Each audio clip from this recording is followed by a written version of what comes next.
മഹാലക്ഷ്മിയിലേക്ക് എല്ലാ കൂട്ടുകാർക്കും സ്വാഗതം. അങ്ങനെ നമ്മുടെ മഹാലക്ഷ്മിക്കായിട്ട് കണ്ണൻ എല്ലാ അധികാരങ്ങളും വിട്ടുകൊടുത്തില്ലായിരുന്നു, കമ്പനിയുടെയും വീട്ടിൻ്റെ എല്ലാം. അത് അങ്ങ് വെറുതെ വിട്ടുകൊടുത്തതല്ല. കണ്ണൻ എന്തൊക്കെ അധികാരമുണ്ടോ അതെല്ലാം മഹാലക്ഷ്മിയിലും ഇനി ഉണ്ടായിരിക്കുമെന്ന് മറ്റുള്ളവരെ ബോധ്യപ്പെടുത്താൻ വേണ്ടിയിട്ട് കണ്ണൻ ചെയ്തതായിരുന്നു.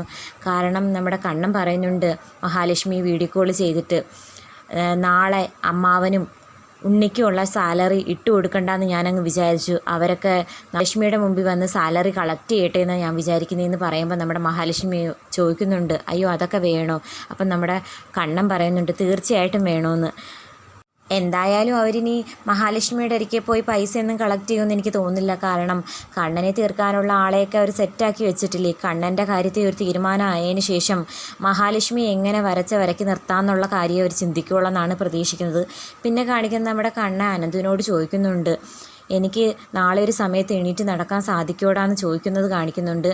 ആ സമയത്ത് നമ്മുടെ മേഘനാഥൻ ഏർപ്പാടാക്കിയ ശക്തി എന്ന് പറയുന്ന ഗുണ്ട വട്ടം ചുറ്റി നടക്കുന്നുണ്ട്, കണ്ണനെ മാത്രം ശ്രദ്ധിച്ചുകൊണ്ട്.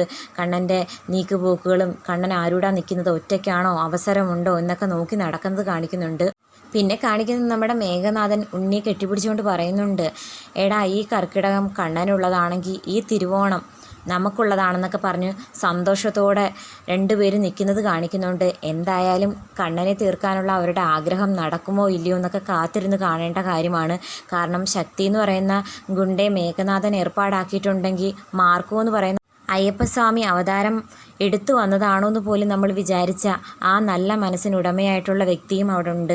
അപ്പോൾ എന്തായാലും ഇവരുടെ തന്ത്രം വിജയിക്കുമോ ഇല്ലയോ, നന്മയുടെ ഭാഗത്താണോ ദൈവം നിൽക്കുന്നത് അതോ തിന്മയ്ക്ക് കൂടെയാണോ എന്നൊക്കെ കാത്തിരുന്ന് കാണേണ്ട കാര്യമാണ്. അപ്പം വീഡിയോ ഇഷ്ടപ്പെടുവാണെങ്കിൽ തീർച്ചയായിട്ടും ചാനലൊന്ന് സബ്സ്ക്രൈബ് ചെയ്ത് സപ്പോർട്ട് ചെയ്യാൻ മറക്കല്ലേ കൂട്ടുകാരെ.